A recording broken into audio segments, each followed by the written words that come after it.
Leite. Vale, meu Deus, e tu tá dentro da minha geladeira? Agora as coisas é assim. Aqui tá mal correria, eu tô fazendo meu almoço, já vou ter que sair pra ir pra faculdade. Agora me fala uma coisa. É possível ver Deus numa correria dessa, chamada dia a dia, chamada cotidiano? Vamos ter uma conversa sobre isso? Eu e tu?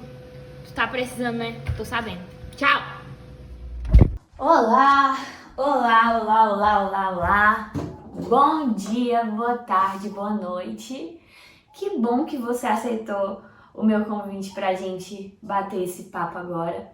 Não sei se você tá assistindo de manhã, de tarde, de noite, depois que chegou do trabalho. Antes de a gente começar a conversar, eu gostaria de me apresentar.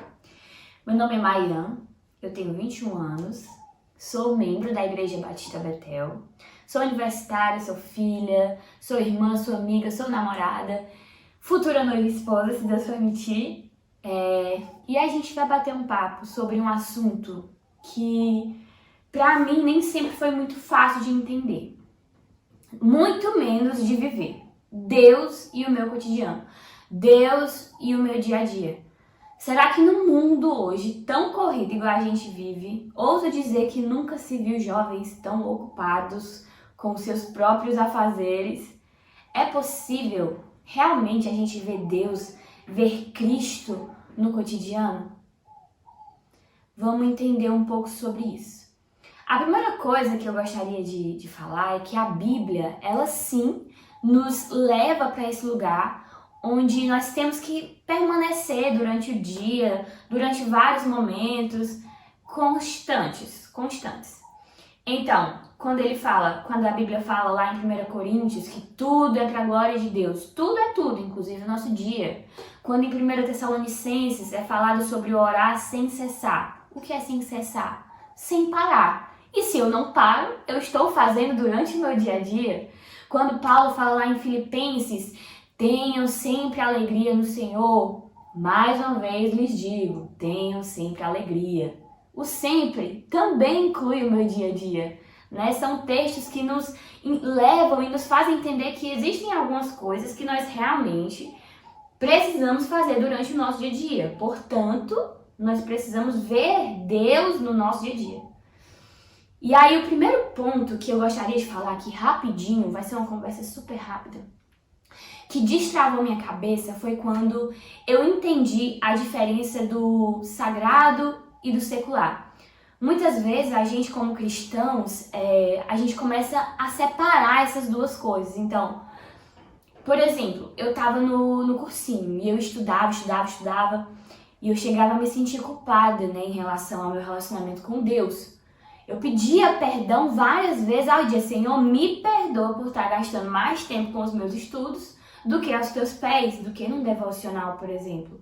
Por quê? Porque a gente tem essas obrigações do nosso dia a dia que, de alguma forma, nos tomam mais tempo do que realmente o nosso tempo aos pés do Senhor, entende? Então a gente passa mais tempo trabalhando, mais tempo estudando, a gente vai pra academia, a gente prepara a nossa marmitinha da semana, a gente sai com os nossos amigos.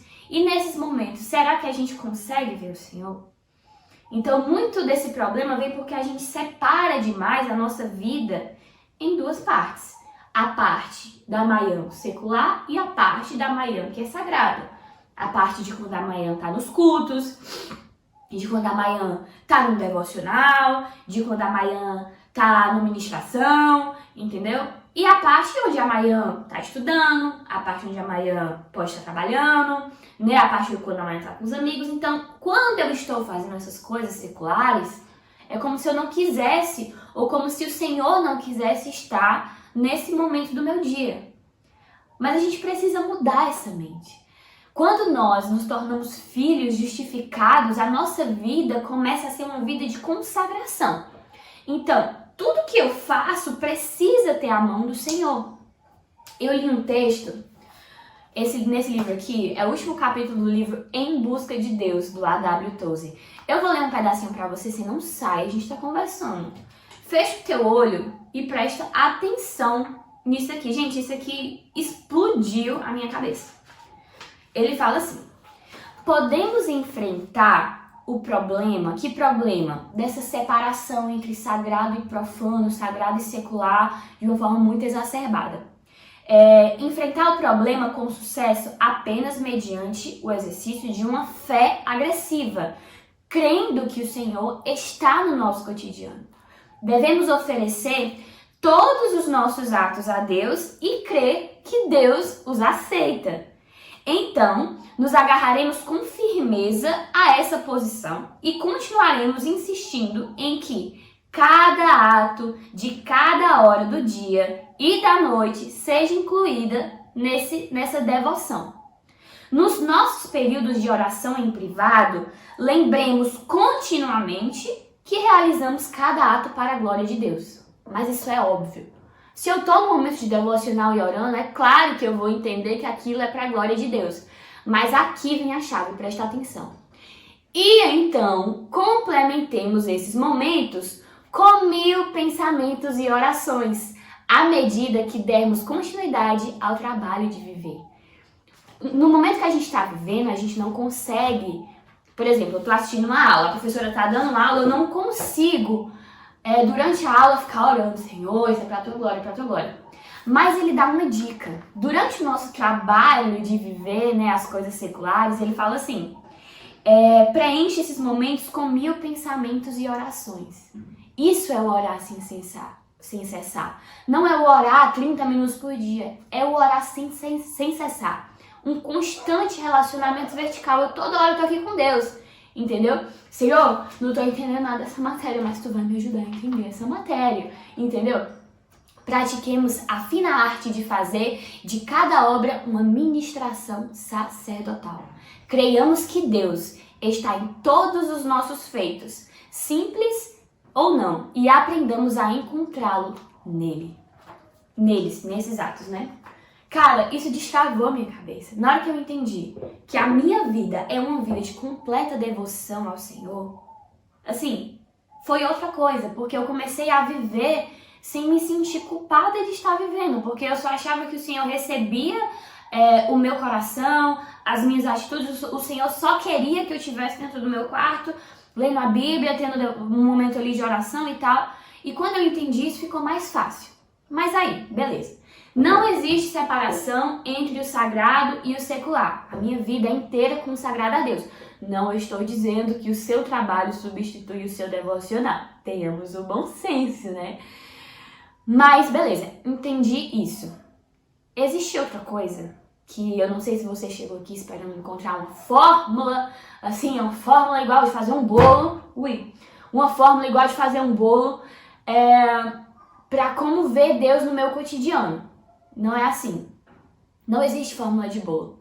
Existem coisas que já foram colocadas há muitos anos e que nós só precisamos viver e tomar vergonha na cara. Gente, se você quer ver Deus no seu dia a dia, como que eu quero isso se eu não faço um devocional, se eu não tenho uma vida de devoção? Uma vez eu vi uma pessoa de muita sabedoria falando que se você pega a tua Bíblia, abre ali, lê 2 minutos, lê um capítulo, Senhor, muito obrigada pela tua palavra, Senhor, me ajuda, não sei o que. Amém. Isso não é um devocional. Devocional vem de quê? Vem de devoção. Eu preciso estar realmente devotando, me rendendo todos os dias aos pés do Senhor de forma intencional. Entendeu? Então, por mais que você tenha a sua vida secular, é importante que disciplinas espirituais estejam na base do teu relacionamento com Deus. Então, oração, jejum. Esqueceu do jejum. Esqueceu do jejum, cara. Separa um dia na tua semana, faz um jejum de 24 horas, entendeu? É importante que a gente coloque novamente essas disciplinas que estão esquecidas. Não se fala mais de jejum. Jejum deixou de ser uma disciplina espiritual?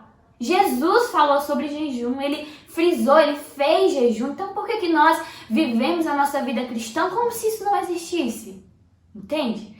A leitura da palavra, a meditação, o olhar para o céu e ver os passarinhos, os lírios no campo e pensar, se Deus cuida deles dessa forma, ainda mais cuidará de mim, que sou filho, que sou justificado, que sou criatura, que sou imagem e semelhança, E tudo mais, entendeu? Então, a meditação, a palavra e tal, São coisas básicas que nos fazem ter esse relacionamento com o Senhor, certo?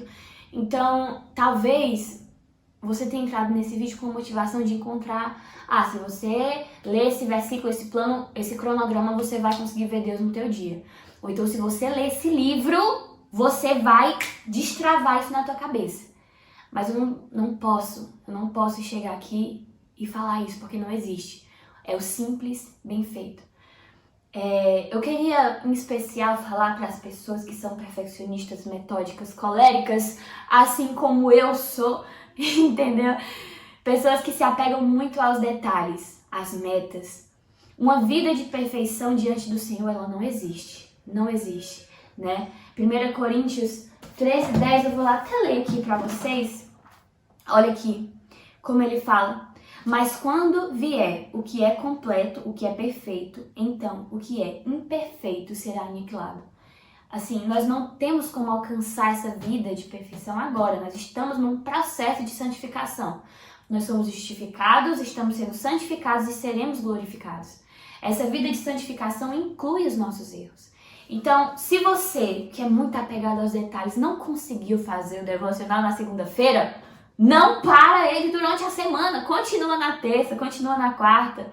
Se você está lutando contra o teu pecadinho de estimação e você caiu de alguma forma, não se priva da presença do Senhor. O Senhor, ele não anseia pessoas perfeitas. A minha avó costuma dizer que santo não é a pessoa que não peca, é a pessoa que se limpa todos os dias. Então, assim, se você vive essa vida muito apegada ao perfeccionismo, não é isso que o Senhor quer. Não é isso que Ele espera de você. Ele conhece as suas falhas, Ele conhece o seu caráter e Ele está lá para nos capacitar. Ele nos disse que o Espírito Santo estaria conosco todos os dias das nossas vidas, até que Ele voltasse, até que Ele retornasse. E se isso é uma promessa, gente? Vou até me ajeitar aqui na cadeira. Gente, se isso é uma promessa, a gente precisa se apegar, entendeu? Eu não tenho como ver o Espírito Santo no meu dia a dia se eu não tenho um relacionamento com Ele. Se eu acho que a minha vida secular é uma vida que o Senhor não se agrada, se é uma vida que o Senhor não está permitido de entrar, Ele está. E por fim, eu gostaria de apresentar um questionamento aqui. Muita gente se pergunta, Maiane, o que vale mais? A minha constância ou a minha intensidade? Eu finalizo com essa frase. Sejamos constantemente intensos e intensamente constantes no nosso relacionamento com Deus. É isso. Até a próxima. Adorei. Agora eu vou tomar um café.